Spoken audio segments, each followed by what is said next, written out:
हाय दोस्तों, नमस्कार। मैं डॉक्टर कुंज बिहारी अपने यूट्यूब चैनल एड इंटेलेक्ट में आप सभी का स्वागत करता हूं। साथियों, आज मैं चर्चा करूंगा central sector scheme for scholars. ये CSSS के नाम से भी जानी जाती है और ये MHRD department of higher education central government के द्वारा प्रदान की जाती है। इस स्कॉलरशिप के बारे में मैं डिटेल में बताऊंगा, कैसे आवेदन करना है, क्या एलिजिबिलिटी है, कौन कौन सी बातों का ध्यान रखना है और कहां से डिसबर्स होगी और कितना इसमें आपको इकोनॉमिक बेनिफिट होगा। तो ज्यादा समय ना लेते हुए साथियों चलते हैं आज की इस वीडियो की ओर।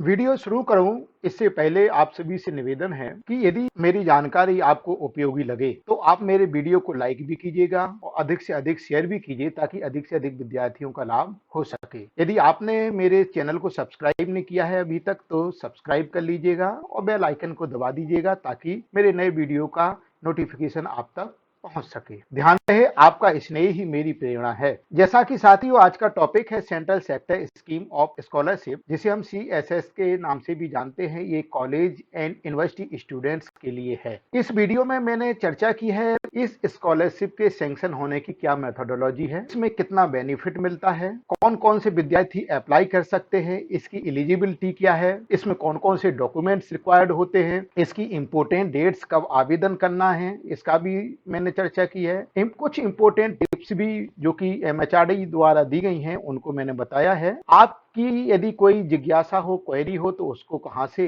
सुलझाया जा सकता है और आप ऑनलाइन आवेदन कैसे कर सकते हैं इस पर भी मैंने चर्चा की। चलते चलते 10वें बिंदु में मैंने कुछ महत्वपूर्ण टिप्स दिए हैं जो कि मैंने अपने अनुभव के आधार पर दिए हैं। मेरा एक निवेदन और है, यदि कोई भी टेक्निकल बात आपको समझ में नहीं आती है तो MHRD के इंस्ट्रक्शंस को ही आप आधार मानेंगे, उन्हीं को आप मूल नियम मानेंगे और उन्हीं के अनुसार आप काम करेंगे। इसके लिए आप नेशनल स्कॉलरशिप पोर्टल को समय समय पर भी चेक करते रहेंगे। सबसे पहले मैं चर्चा करना चाहता हूं अबाउट द स्कीम, यानी ये स्कीम है क्या। ये scheme department of higher education द्वारा सन 2008 में शुरू की गई थी और इसका जो उद्देश्य है वो ये है कि जो प्रतिभावान विद्यार्थी हैं, यदि उन्हें आर्थिक परेशानी आती है तो सेंट्रल गवर्नमेंट उन्हें आर्थिक रूप से मदद देती है इस रूप में। इसकी जो मेथोडोलॉजी है वो ये है कि इसमें 50% बॉयज और 50% गर्ल्स का सिलेक्शन होता है और इसमें 3 स्ट्रीम्स होती हैं। जो स्ट्रीम्स हैं आपकी कक्षा 12वीं पास करने की। यदि आपने कक्षा 12वीं साइंस से की है, कॉमर्स से की है, ह्यूमैनिटीज से की है तो आप इसके लिए अप्लाई कर सकते हैं। इसमें रिजर्वेशन की भी व्यवस्था की गई है। SC के लिए 15% सीटें रिजर्व रखी गई हैं, ST के लिए 7.5% सीट रिजर्व रखी गई हैं, OBC के लिए 27% सीट्स रिजर्व रखी गई हैं और हॉरिजेंटल यानी संबंधित कैटेगरी में 5% रिजर्वेशन रखा गया है पर्सन्स विद डिसेबिलिटीज, मतलब विकलांगों के लिए। इसकी ड्यूरेशन की हम यदि चर्चा करें तो इसकी ड्यूरेशन 5 साल की है। पहले 3 साल के लिए जैसे हम मान लें ग्रेजुएशन मान लें और 2 साल का बाद में क्या मान लें, पोस्ट ग्रेजुएशन मान लें। तो ये इसके बेनिफिट्स की हम चर्चा करें तो पहले 3 साल 10,000 रुपए पर ईयर के रूप में क्या है आर्थिक सहायता प्राप्त होती है स्कॉलरशिप के रूप में और अंतिम 2 वर्ष ये 20,000 रुपए पर ईयर हो जाती है। यहाँ पर एक बात ध्यान में रखें कि यदि किसी विद्यार्थी का जो उच्च शिक्षा का जो कोर्स है या टेक्निकल एजुकेशन का है तो यदि वो 3 साल से अधिक का है और वो ग्रेजुएशन कोर्स है तो पहले 3 साल उसको 10,000 रुपए वार्षिक मिलेगा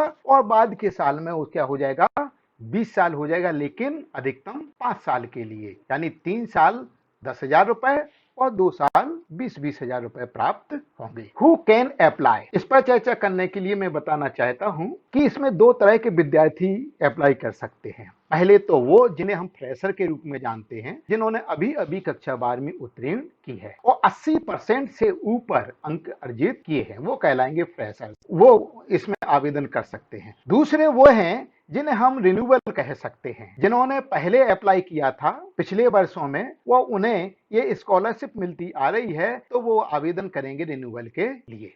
अब हम बात करते हैं एलिजिबिलिटी फॉर फ्रेशर्स, यानी जो नए विद्यार्थी इस योजना में आवेदन करना चाहते हैं उनके लिए एलिजिबिलिटी क्या होनी चाहिए। ये देखिए मैंने हाईलाइट किया हुआ है रेड कलर से, students who are above 80th percentile, 80 से ऊपर परसेंट में जिन्होंने कक्षा 12वीं उत्तीर्ण की है मान्यता प्राप्त बोर्ड से, वो इसमें अप्लाई कर सकते हैं। दूसरी बात जो जरूरी है, परसुइंग रेगुलर कोर्स, यानी कक्षा 12वीं उत्तीर्ण की है और उसने आगे के अध्ययन के लिए किसी रेगुलर कोर्स में एडमिशन लिया है, वो कर सकता है। जिसने कक्षा 12वीं उत्तीर्ण कर ली हो, 80% या इससे अधिक अंक हैं और आगे वो यदि पढ़ना नहीं चाहता है तो वो इस योजना में आवेदन नहीं कर सकता। तीसरी जो बात है इसकी, having family income of less than 8 lakh per annum, यानी 8 लाख रुपए तक क्या है वार्षिक आय जिनकी है, जिनकी परिवार की वार्षिक आय 8 लाख तक है, वही इसमें अप्लाई कर सकते। इससे अधिक यदि आय है तो वो इसमें अप्लाई नहीं कर सकते। Not receiving any other scholarship and fee reimbursement, ये बहुत इंपॉर्टेंट। कई बार विद्यार्थी क्या करते हैं, कई तरह की स्कीम्स में अप्लाई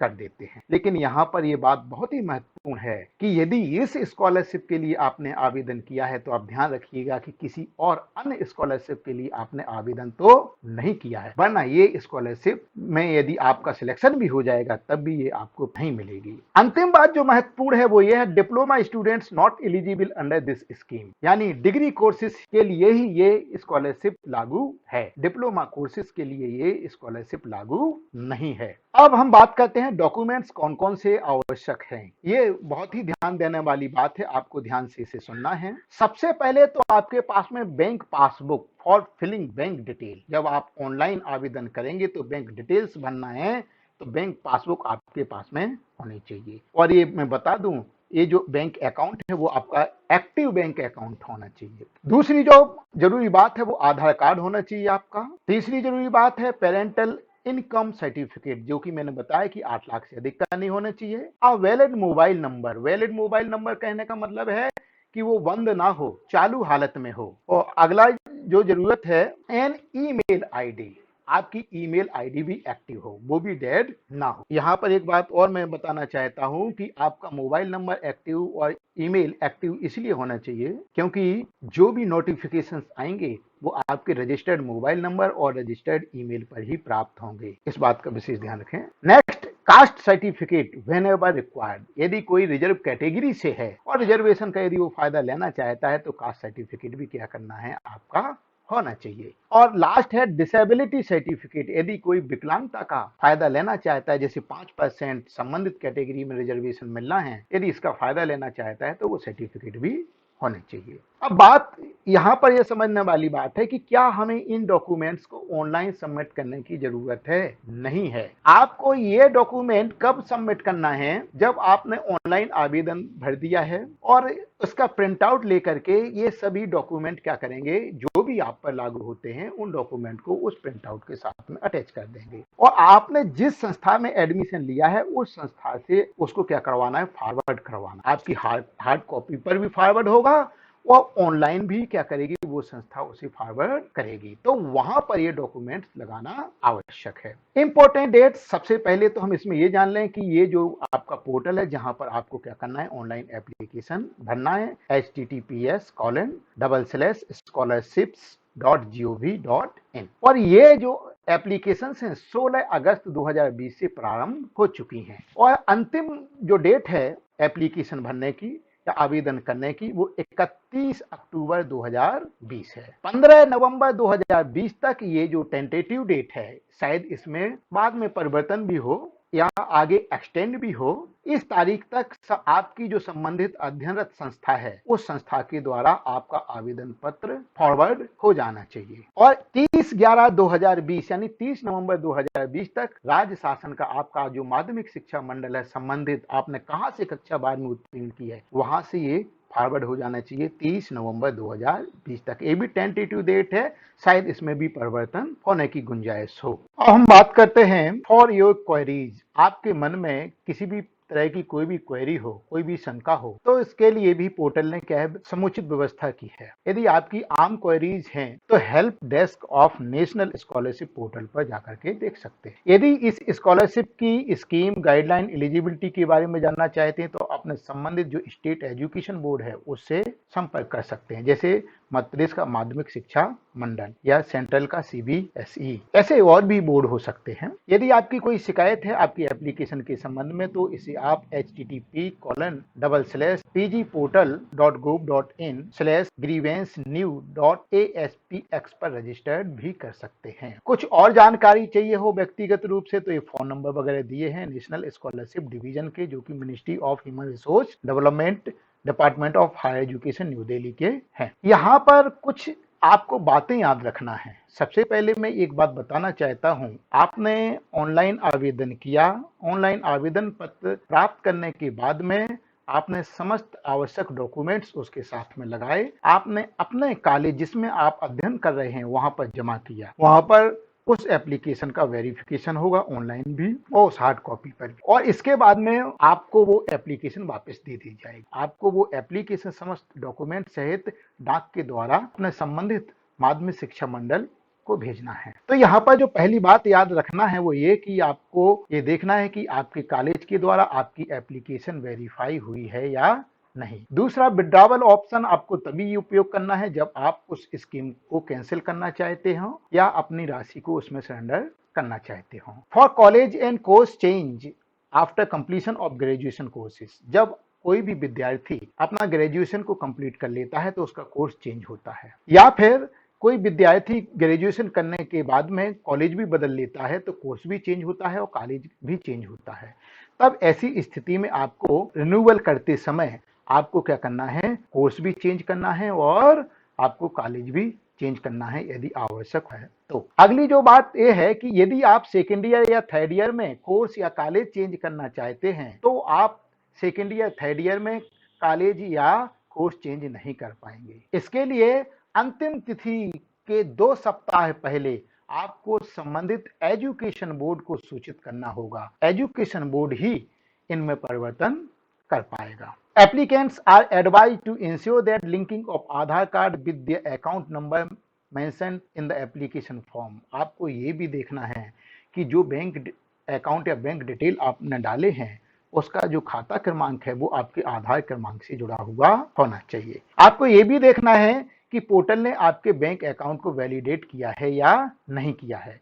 यदि नहीं किया है तो कहीं ना कहीं कोई त्रुटि है, या तो आपका केवाईसी नहीं भरा हुआ है, या फिर आपका जो खाता है वो आधार से नहीं जुड़ा हुआ है, या फिर आपका खाता चालू हालत में नहीं है। इन सभी स्थितियों को देख करके आप अंदाजा लगा सकते हैं कि आखिर समस्या क्या है और उसका समाधान कर सकते हैं।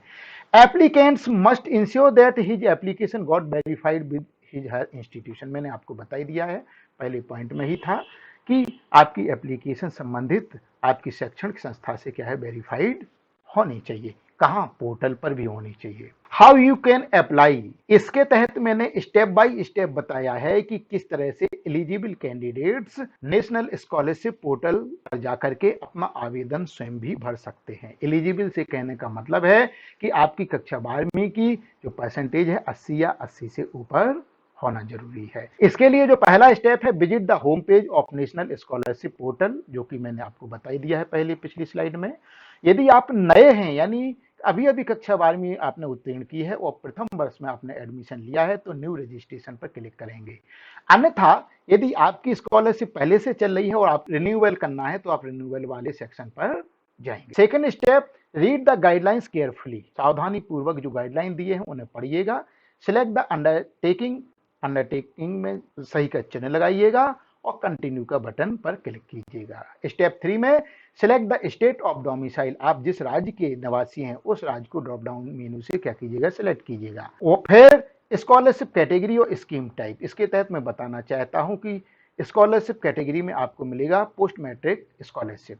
जब उसको क्लिक करेंगे तो ड्रॉप डाउन मेन्यू में मिलेगा, वहां पर central sector scheme for scholarship मिलेगी जिस पर आपको क्लिक करना है। जेंडर अपना सही भरिएगा। राइट द एप्लीकेंट्स नेम, ये कक्षा 12वीं की अंक सूची से बिल्कुल सही से भरना है। डेट ऑफ बर्थ भी सही ढंग से भरिएगा। मोबाइल एंड ईमेल आईडी भी सही भरिएगा। मोबाइल और ईमेल आईडी मैंने आपको पहले ही बता दिया है कि वो आपके एक्टिव होने चाहिए, क्योंकि स्कॉलरशिप पोर्टल से जो भी नोटिफिकेशन आएंगे वो आपके रजिस्टर्ड मोबाइल और रजिस्टर्ड ईमेल पर ही आएंगे। Provide the bank detail, bank detail बड़े सावधानी से भरिएगा। बैंक का नाम क्या है, उसका IFSC कोड क्या है और अकाउंट नंबर आपका क्या है, कोई भी डिजिट, कोई भी अक्षर छूटना नहीं चाहिए। सिलेक्ट आधार और bank account number as identification detail. Identification detail के रूप में आप आधार क्रमांक को सिलेक्ट कीजिएगा या बैंक अकाउंट को सिलेक्ट कीजिएगा and click on the register button, और रजिस्टर बटन पर क्या कर दीजिएगा, क्लिक कर दीजिएगा। The mobile number will be verified and an OTP will be generated. Mobile number verify करने के लिए आपके मोबाइल नंबर पर एक ओटीपी आएगी और फिर उसको क्या करना पड़ेगा, पोर्टल पर आपको दर्ज करना पड़ेगा। An application ID and password will be generated. Automatically आपकी एक एप्लीकेशन आईडी जनरेट हो जाएगी जिसे आपको नोट करके रखना है। पासवर्ड भी ऑटो जनरेट हो जाएगा, उसे भी आपको नोट कर लेना है।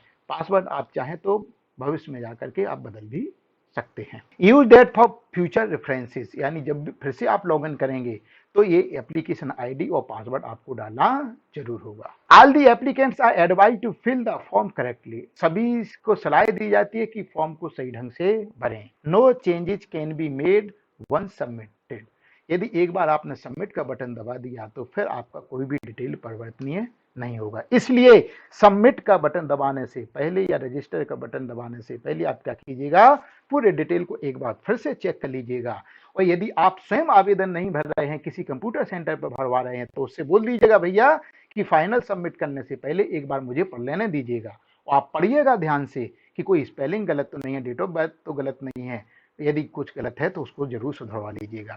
दी applicants are also advised to fill only one application as multiple application will lead to the cancellation of the form. आपको सलाह दी जाती है कि एक ही एप्लीकेशन फॉर्म भरें, एक से अधिक भरेंगे तो वो दोनों ही एप्लीकेशन फॉर्म आपके निरस्त हो जाएंगे। चलते चलते ये कुछ टिप्स हैं जो कि मैं आपको बताना चाहता हूं। हालांकि अधिकांश के बारे में हमने पिछली स्लाइड्स में चर्चा कर ली है। आवेदन नेशनल स्कॉलरशिप पोर्टल पर ऑनलाइन किया जाएगा। इसे चाहे तो आप स्वयं भी भर सकते हो, चाहे तो कंप्यूटर सेंटर पर भी भरवा सकते हैं। ध्यान रहे सही ढंग से भरना है। बैंक खाता एक्टिव एवं आधार से लिंक होना चाहिए। बैंक खाता आपका एक्टिव हो, आधार से लिंक हो, और यदि लिंक नहीं है तो पहले लिंक करवा लीजिएगा। हाँ, आधार में वही नाम होना चाहिए जो कि आपकी कक्षा 12वीं में नाम है। मैंने अगले पॉइंट में इसी पर चर्चा की है।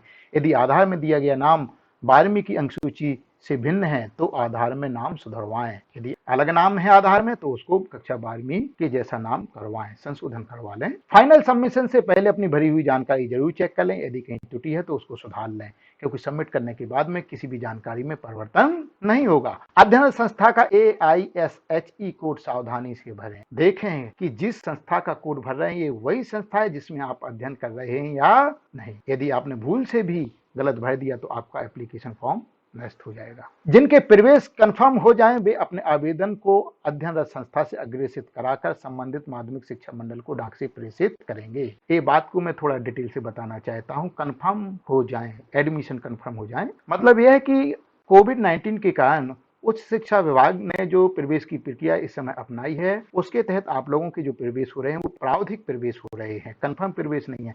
जब आप डॉक्यूमेंट और फीस की रसीद अपने महाविद्यालय में, कॉलेज में, संस्था में जमा कर देंगे तभी वो कंफर्म माना जाएगा। और कला संकाय के विद्यार्थी इसके साथ साथ जब अपने विषय चुन लेंगे तब वो कंफर्म माना जाएगा।